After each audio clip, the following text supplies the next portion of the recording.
Hello everyone. आज हम बात करेंगे class tenth political science chapter one power sharing के पार्ट थ्री की। दोस्तों, इससे पहले हम इसका पार्ट वन और पार्ट टू देख चुके हैं, जिसमें हमने जो पावर शेयरिंग के डेफिनेशन के बारे में बात की थी और केस स्टडी के बारे में बात की थी, बेल्जियम की और श्रीलंका की। उसके बाद हमने बात की थी why power sharing is desirable. इस लेक्चर के दौरान जो हम बात करेंगे वो बात करने वाले हैं फॉर्म्स ऑफ पावर शेयरिंग की। इसमें हम मुख्यतः बात करेंगे horizontal power sharing, vertical power sharing among social groups and political parties, pressure groups and movements. और लास्ट में हम बात करेंगे जो रिकैपिचुलेशन किया है, इसको समराइज करने की कोशिश करेंगे। देखिए दोस्तों, जब भी हम पावर शेयरिंग के बारे में बात करते हैं तो पावर शेयरिंग में ये आता है कि कहीं न कहीं जो पुरानी जो धारणाएं थी या जो पहले की अगर बात करें तो उनमें एक था कि अगर फैसले लेने की जो या जो डिसीजन मेकिंग की जो पावर है उसको अगर डिस्ट्रीब्यूट कर दिया या डिसेंट्रलाइज कर दिया तो क्या होगा कि जो इंस्टेंट डिसीजंस नहीं ले सकेंगे और उनको एनफोर्स करने में भी कहीं ना कहीं प्रॉब्लम्स या इम्पॉसिबल हो जाएगा, या तो दिक्कतें होंगी दिक्कत, या फिर वो इम्पॉसिबल है, संभव ही नहीं होगा अगर ऐसा है तो पावर शेयरिंग अगर हमने कर दी।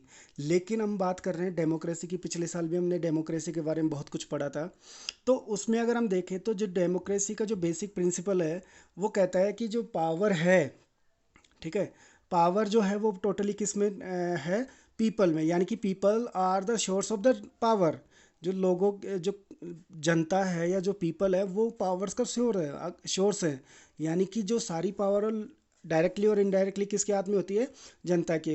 अगर वो रिप्रेजेंटेटिव्स इलेक्ट करके भेज रहे हैं तो भी वहाँ पर कहीं ना कहीं जो शासन है या रूल जो कर रहा है, गवर्नेंस जो चला रहे हैं, वो इनडायरेक्टली जो कौन चला रहा है, पब्लिक को। ऐसा डेमोक्रेसी में माना जाता है, ठीक है। लेकिन अगर हम देखें तो जो पावर शेयरिंग का है, ठीक है, पावर शेयरिंग को जो आपके मोनार्कल फॉर्म ऑफ गवर्नमेंट हो चाहे डिक्टेटरशिप हो, वो लोग इसको कहीं ना कहीं नकारते थे। लेकिन हम we are living in democratic country, तो हम उसके हिसाब से बात करेंगे कि डेमोक्रेसी में कैसे पावर को शेयर किया जाता है। तो हम यहाँ बेसिकली चार जो पॉइंट्स में या चार रूप से इस जो फॉर्म्स हैं, ठीक है, basically four forms of power sharing की हम यहाँ बात करेंगे।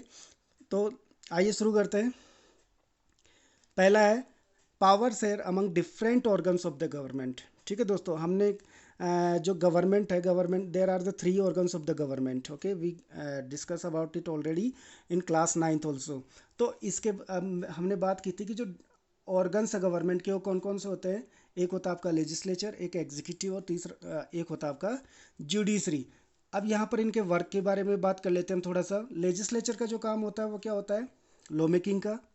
एग्जीक्यूटिव का जो काम होता है वो क्या होता है आपका, इम्प्लीमेंट ऑफ लॉज। और तीसरा जो जुडिशरी, उसका काम क्या होता है, रिजॉल्व ऑफ डिस्प्यूट्स। यानी कि लेजिस्लेचर को हम बोले तो पार्लियामेंट, पार्लियामेंट में जो भी जो हाउसेस हैं और जो प्रेसिडेंट है उनसे मिलकर क्या करते हैं, वो लॉज बनाते हैं। उन लॉज को इम्प्लीमेंट कौन करता है, आपके जितने भी जो सिविल सर्वेंट्स हैं वो उनको इम्प्लीमेंट करवाने की कोशिश करते हैं। और तीसरा जो आपका, अगर यहाँ पर कोई भी डिस्प्यूट होता है, ठीक है, अगर कोई डिस्प्यूट होता है तो उनको रिजोल्व कौन करता है, जुडिशरी। ठीक है, तो रिजोल्व डिस्प्यूट कौन से हो सकते हैं, तो क्लास नाइन्थ में भी इसके बारे में बात की थी हमने कि डिस्प्यूट के चार टाइप वहाँ पर बताए गए थे कि between two citizens, between citizen and government, between two state government and between state government and central government. चाहे वो किसी भी टाइप का जो इनमें से अगर कोई डिस्प्यूट हो या कन्फ्लिक्ट हो, उसका जो रिजोल्वेशन होगा या जो रिजोल्व करेगा वो कौन करेगा, आपका जुडिशरी। ठीक है, तो अगर हम बात करें जो पावर शेयरिंग है, ये जो पावर शेयरिंग है डिफरेंट ऑर्गन ऑफ गवर्नमेंट के बीच में जो पावर शेयरिंग है, इसको हम बोलते हैं हॉरिजॉन्टल पावर शेयरिंग। जो सच एज लेजिस्लेचर, एग्जीक्यूटिव और जुडिशरी के बीच में जो पावर शेयरिंग किया जाता है, that is called as a horizontal distribution of power. ठीक है, अब हॉरिजॉन्टल का मतलब क्षैतिज, इसको हम क्षैतिज वितरण या सत्ता का क्षैतिज वितरण भी कह सकते हैं हिंदी में अगर बात करें तो। ये पर यहाँ पर horizontal of power because it allows different organ to government, sorry, different organs of government place at the same level to exercise different powers. अब यहाँ पर जो है कि जो ऑर्गन्स है वो सेम लेवल में होते हैं।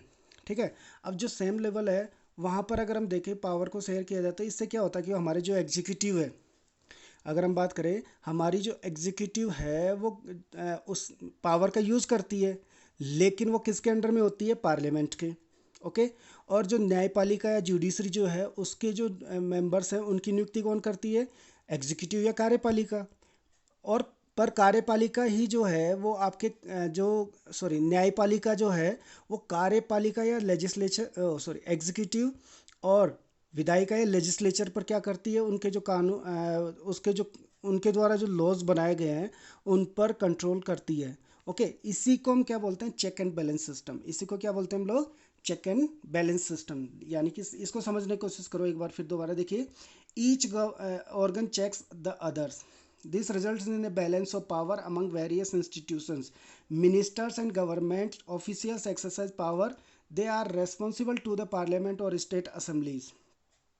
This arrangement is called a system of check and balance. तो मैंने क्या बताया कि जो एग्जीक्यूटिव होती है ओके वो पावर को क्या करती है? यूज़ करती है पावर को, मतलब जब लॉज को इम्प्लीमेंट करवाती है सारी पावर उनके हाथ में होती है, लेकिन वो किसके अंडर में होते हैं?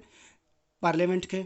वैसे ही जो जुडिशरी है, जुडिशरी का जो अपॉइंट मतलब उसकी जो अपॉइंट किए जाते हैं, उनके जो जजेस वगैरह अपॉइंट किए जाते हैं वो एग्जीक्यूटिव के थ्रू किए जाते हैं। लेकिन एग्जीक्यूटिव और लेजिस्लेचर द्वारा जो लॉज बनाए जाते हैं उन पर जो कंट्रोल करता है वो कौन करता है? जुडिशरी। इसीलिए क्या हो रहा है कि एक दूसरे से कहीं कहीं इंटरलिंक है और एक दूसरे की पावर को ये जो चेक करते हैं कि कोई भी एक ऑर्गन अनलिमिटेड पावर्स का यूज़ नहीं कर सके, जिससे कि जो गवर्नेंस है उसमें दिक्कतें पैदा शुरू हो जाए। तो ये जो सिस्टम है इसको हम बोलते हैं system of checks and balances. तो ये कई बार एग्जाम में पूछ लिया जाता है कि what do you know about the system of checks and balance, या which form of power sharing known as the system of checks and balance. तो आप उसमें आपका जो आंसर होगा वो क्या होगा? हॉरिजॉन्टल डिस्ट्रीब्यूशन ऑफ पावर या power power distribution among different organs of the government. Okay, तो ये समझ में आया। चलिए आगे बढ़ते हैं। तो ये उसके बाद हम बात करते हैं power can be shared among government at different levels. Okay, अगर हम बात करें, पहला हमने बात की ऑर्गन्स की। ऑर्गन्स क्या होते हैं? सेम लेवल पे होते हैं, ठीक है। दूसरे हम बात करें, अगर आपने ट्रेन में आप लोग गए होंगे, ट्रेन में आपने देखा होगा जो एसी बोगीज़ होती है उनमें जो 2 टायर और 3 टायर होते हैं। हमारे यहाँ पर जो गवर्नमेंट का सिस्टम है वो 3 टायर सिस्टम है, ठीक है। जिसमें हम बात करते हैं बेसिकली, देखो जो सबसे ऊपर जो होती है वो सेंट्रल गवर्नमेंट, यानी कि जो सेंट्रल गवर्नमेंट होती है वो पूरे कंट्री के लिए जो लॉज बनाती है।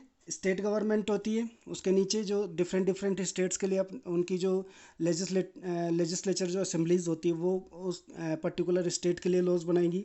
और सेल्फ गवर्नमेंट भी, लोकल जो सेल्फ गवर्नमेंट है जैसे जिसमें हम पंचायती राज की बात करते हैं। तो ये जो सिस्टम है, ठीक है, ये levels of the government, these are the levels of the government. इसको हम लोग बोलते हैं वर्टिकल पावर शेयरिंग। क्या बोलते हैं बच्चों? Vertical power sharing. इस वर्टिकल पावर शेयरिंग या जिसको बोले लंबवत, ठीक है, लंबवत या ऊर्ध्वाधर, लंबवत या ऊर्ध्वाधर जो पावर शेयरिंग है इसको बोला जाता है। तो आइए देखते हैं। Power can be shared among governments at different levels, general governments for the entire country and governments at the provincial और रीजनल लेवल्स। ठीक है, 2 टाइप की गवर्नमेंट होती है बेसिकली हमारे यहाँ पर।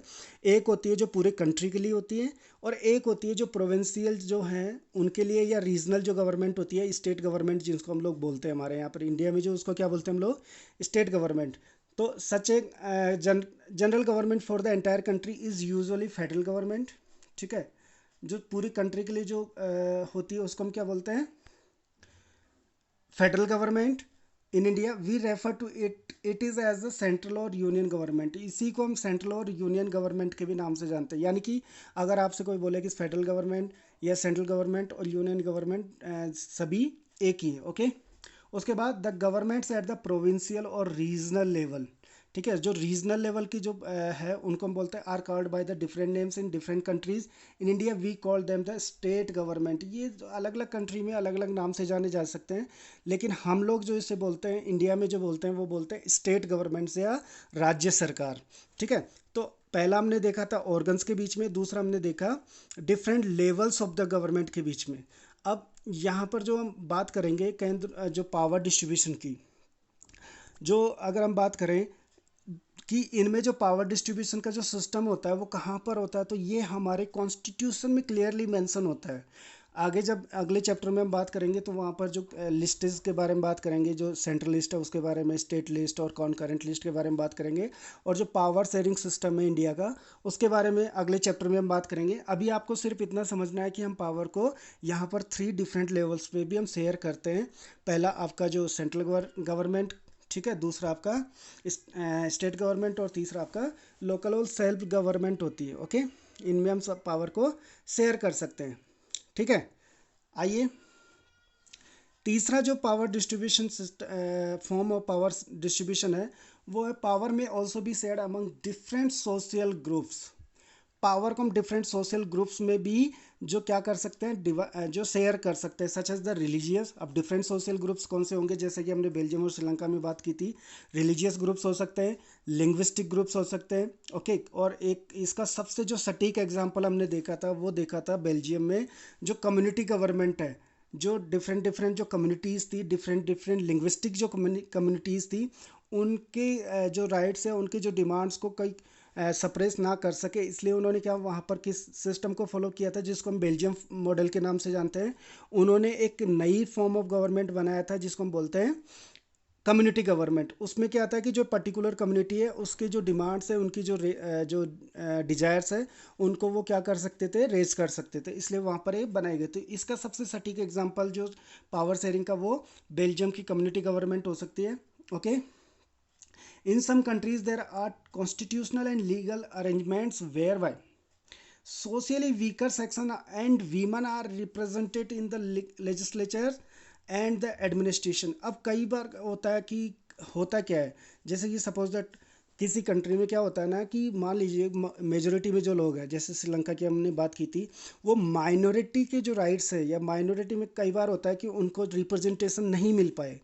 अगर मान लीजिए इलेक्शन भी होते हैं तो किस कम्युनिटी के लोग ज़्यादा जीत कर आएंगे, ज़्यादा रिप्रेजेंट एज ए रिप्रेजेंटेटिव आएंगे, तो मेजोरिटी के बेसिकली सही किसके आएंगे, मेजोरिटी के। अब मेजोरिटी के लोग जब ज़्यादा आ रहे हैं तो माइनॉरिटी के राइट्स के या जो और जो विमेन के बारे में हम बात करें तो वहाँ और वीकर सेक्शन जो है उनको रिप्रेजेंटेशन यहाँ पर नहीं मिल पाएगा।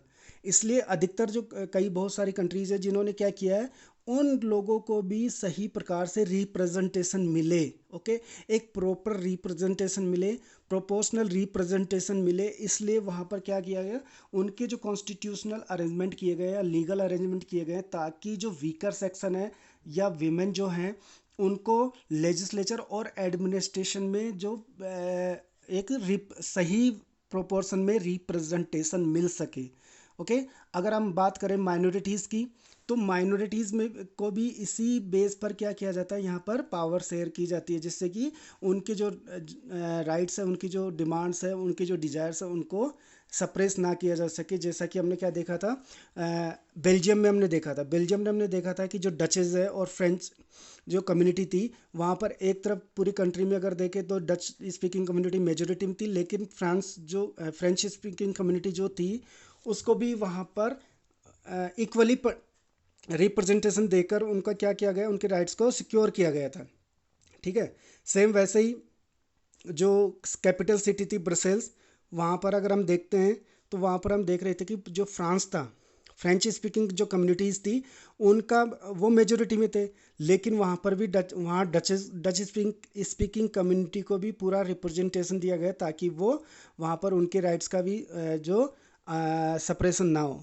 ठीक है, अब हम बात कर, ठीक है, तो ये चीज़ें समझ में आई होगी। या फिर अगर आपने देखा होगा तो जो रिजर्वेशन के बारे में हम बात करते हैं। ठीक है, तो क्लास 9th में हमने देखा था, रिजर्वेशन के बारे में भी देखा था। तो जो सोशल ग्रुप्स होते हैं वो कहीं ना कहीं जो वीकर सोशल ग्रुप्स होते हैं उनको रिप्रेजेंटेशन अच्छे से मिल जाता है। अब हम बात करते हैं last form of power sharing की, जिसके जो बात करते हैं, power sharing arrangements can also be seen in the political parties, pressure groups and movements. अब इसको समझने की कोशिश करो। पॉलिटिकल पार्टीज जो हैं वो आप जानते ही हैं कि जो हमारे जो डेमोक्रेसी है उसमें जो पॉलिटिकल पार्टीज जो कम्पीट करती है, ठीक है, जो इलेक्शन कॉन्टेस्ट करती है, वो पॉलिटिकल पार्टी। प्रेशर ग्रुप्स क्या होते हैं, प्रेशर ग्रुप्स होते हैं जो कई बार क्या होता है ना कि जो सरकार है, ठीक है, उस पर उस पर प्रेशर बनाने के लिए जो वीकर सेक्शन है या जो वीकर ग्रुप ऑफ सोसाइटी है, वो कई बार उनके जो राइट्स है या उनकी जो डिजायर्स है उनका शोषण ना हो सके, इसलिए उस सरकार पर दबाव बनाने के लिए कई बार प्रेशर ग्रुप्स जो बना लिए जाते हैं। और इसके अलावा कई बार जो सरकार की कुछ लॉज या उसके अगेंस्ट में जो आपने बहुत सारे मूवमेंट्स भी देखे होंगे जिससे कि कंट्रोल किया जा सकता है और इन्फ्लुएंस दोज इन पावर, जो लोग पावर में उनके ऊपर इन्फ्लुएंस किया जाए, उनके ऊपर प्रेशर बनाया जा सके और उनको क्या कर सके कि जो उनके अगेंस्ट में कोई डिसीजन ना ले सके जो वीकर सेक्शन है उनके लिए। ओके, अब बात करते हैं in a democracy the citizens must have freedom to choose among various contenders for power. ठीक है, अब डेमोक्रेसी में एक चीज़ हमने देखी थी कि डेमोक्रेसी में जो है वो हमारे पास बहुत सारे चॉइसेस होती है। अगर हमारे पास मान लीजिए if there are no choices, how we can say that we are adopting the या we are enjoying the democratic system. अगर हमारे पास चॉइसेस नहीं है, अगर हमारे पास चॉइसेस ही नहीं है, हमारे पास लीडर, जैसे कि चॉइसेस का मतलब समझ रहे हैं आप, हमारे पास सपोज दैट हम बात करें मोनार्कल फॉर्म ऑफ गवर्नमेंट की, तो वहाँ पर कोई लोगों के पास कोई चॉइस नहीं होती है वो किसको वोट दे। लेकिन अगर हम डेमोक्रेसी की बात करें तो वहाँ पर आपके सामने एक से ज़्यादा लीडर्स होते हैं जिनमें से आप सूटेबल लीडर को आप चूज कर सकते हैं। ठीक है, तो ये सबसे बड़ी बात जो विकल्प प्रोवाइड करवाते हैं हमें, कौन प्रोवाइड करता है? Political parties. ठीक है, पॉलिटिकल पार्टीज़। और आपको हमने इंडिया में कौन सा सिस्टम अडॉप्ट किया है? मल्टी पार्टी सिस्टम अडॉप्ट किया है, जिससे कि हमें एक से ज़्यादा लोग यहाँ पर जो चॉइस के रूप में मिल जाते हैं। ठीक है, तो अब यहाँ पर अगर हम देखें in contemporary democracies this takes the form of competition among different parties. अब अगर हम बात करें तो देखा होगा चुनाव जब होते हैं या इलेक्शन जब आते हैं तो आप देखते होंगे बहुत सारी जो पार्टीज़ आ जाती है, बहुत सारे जो अलग डिफरेंट डिफरेंट पार्टीज़ आती है, बहुत सारे जो आपके पास लीडर्स आते हैं वो बोलते हैं कि हमारी पार्टी को वोट दीजिएगा, हम आपके लिए काम करवाएंगे। तो कहीं ना कहीं क्या होता है कि जो डिफरेंट पार्टीज़ हैं उनके बीच में कंपटीशन यहाँ पर हो रहा है। Social group sometimes this kind of sharing can be direct when two or more parties from an alliance to contest election। ठीक है, अब यहाँ पर बात आती है कि मान लीजिए suppose that in case no party gets majority, अगर इलेक्शन में कोई पार्टी को मेजोरिटी नहीं मिलती है देन व्हाट विल हैपन, क्या होगा? अगर सपोज दैट इलेक्शन हुआ, इलेक्शन जब होता है और इलेक्शन के दौरान किसी एक पार्टी को वहाँ पर बहुमत नहीं मिलता या मेजोरिटी नहीं मिलती है, तो क्या होता है फिर? वहाँ पर आपने देखा होगा वहाँ पर एक सिस्टम है कि जब दो या दो से अधिक पार्टीज मिलकर क्या करती हैं, गवर्नमेंट बनाने के लिए एक साथ आती हैं। ओके, तो उसको या अलाइंस बनाती हैं, तो उसको हम क्या बोलते हैं? कोalition गवर्नमेंट। ओके, तो in democracy different parties compete to come to power. एक डेमोक्रेसी में बहुत सारी पार्टीज होती हैं जो पावर में आने के लिए जो कम्पीट करती हैं या जिसकी हम बात करें कि इलेक्शन लड़ती है। लेकिन कई बार क्या होता है, कई बार क्या होता है, ये कई होता है कि in case no party gets majority then two और more parties form an alliance to come to power and form coalition government. अगर ऐसा नहीं होता है कि किसी एक पार्टी को वहाँ पर जो पावर या मेजोरिटी मिले, अगर नहीं मिल पाती है तो वहाँ पर क्या होता है कि दो या दो से अधिक पार्टीज़ क्या होती है, एक साथ आती है कि एक अलायंस बनाते हैं और जिससे क्या करते हैं वो लोग, एक गवर्नमेंट बनाते हैं जिसे हम बोलते हैं कोalition गवर्नमेंट या गठबंधन सरकार। हमारे इंडिया में यहाँ दो टाइप की जो अलायंस बने हुए, एक एनडीए और दूसरा UPA. Okay, NDA and UPA. NDA मतलब नेशनल डेमोक्रेटिक अलायंस और यूपीए मतलब यूनाइटेड प्रोग्रेसिव अलायंस। एनडीए जो है उसको लीड करती है बीजेपी और यूपीए को लीड करती है आपकी कांग्रेस। ठीक है, तो यहाँ पर हमने जो different forms of power sharing के बारे में बात की, जिसमें हमने सबसे पहले जो बात की वो बात की power sharing among different organs of the government. दूसरा हमने बात की power sharing among different levels of the government या जिसको हम बोलते हैं वर्टिकल पावर शेयरिंग। पहले वाले को हमने क्या बोला था? जो different organ of the government की बात कर रहे थे उसको हमने बोला था हॉरिजेंटल पावर शेयरिंग या जिसको चेक्स एंड बैलेंस सिस्टम भी बोलते हैं हम लोग। ओके, दूसरा हमने लेवल्स ऑफ द गवर्नमेंट के बारे में बात की जिसमें हमने सेंट्रल, स्टेट और लोकल गवर्नमेंट के बारे में बात की। तीसरा हमने पावर शेयरिंग जो डिफरेंट ग्रुप्स के बारे में बात की। और लास्ट हमने बात की पॉलिटिकल पार्टीज, प्रेशर ग्रुप्स और मूवमेंट्स। ठीक है, तो आई होप आप लोगों को समझ में आया होगा कि कैसे पावर शेयरिंग के डिफरेंट डिफरेंट फॉर्म्स हैं और कैसे एक डेमोक्रेटिक सिस्टम में पावर शेयरिंग की जाती है। ठीक है दोस्तों, अब इसमें हम देखते हैं इस चैप्टर के दौरान हमने देखा क्या। हमने बेसिकली इसमें जो 5-6 क्वेश्चंस देखे हैं, जैसे कि पहला क्वेश्चन आपका बनता है what do you mean by the power sharing. फिर हमने बात की डिफरेंट एथनिक ग्रुप्स की या केस स्टडीज़ के बारे में बात की। तो different ethnic group of Belgium, different या एथनिक कंपोजिशन ऑफ श्रीलंका, उसके बारे में हमने मेजोरिटेरियनिज्म की बात की। फिर सिविल वॉर की बात की। उसके बाद हमने why power sharing is desirable की बात की। और कई बार इसमें से 5 नंबर का एक क्वेश्चन पूछ लिया जाता है, right, explain the various forms of power sharing. तो ये क्वेश्चंस आपसे पूछे जा सकते हैं। तो आई थिंक यहाँ जो है, मैंने पूरी कोशिश की है कि आपको जितने भी क्वेश्चंस यहाँ से बनते हैं वो उनका सबका आंसर आप लिख सको। अब आपको करना क्या है, अब यहाँ जितने भी क्वेश्चंस आप बन रहे हैं उनका आपको आंसर देने की कोशिश करनी है। और कोई भी चीज़ रटने की कोशिश नहीं करनी है बेटा, उसको कॉन्सेप्ट क्लियर करने की कोशिश करें। अगर आपका कंसेप्ट क्लियर है then you can write answer. Okay, अगर आपका कंसेप्ट क्लियर है तो आप आंसर लिख सकते हैं इजीली। सोशल साइंस में रटने की ज़रूरत बहुत कम होती है। अगर आप समझ रहे हैं तो उसको आप अपने लैंग्वेज में भी लिख सकते हो। और अपनी लैंग्वेज में अगर आप एक्सप्लेन कर पा रहे हैं, मतलब आपने उसके जो वो जो कंसेप्ट है उसके प्रति अपनी अंडरस्टैंडिंग डेवलप कर चुके हैं आप। ओके, तो आज इस मेरी तरफ से चैप्टर पूरा है।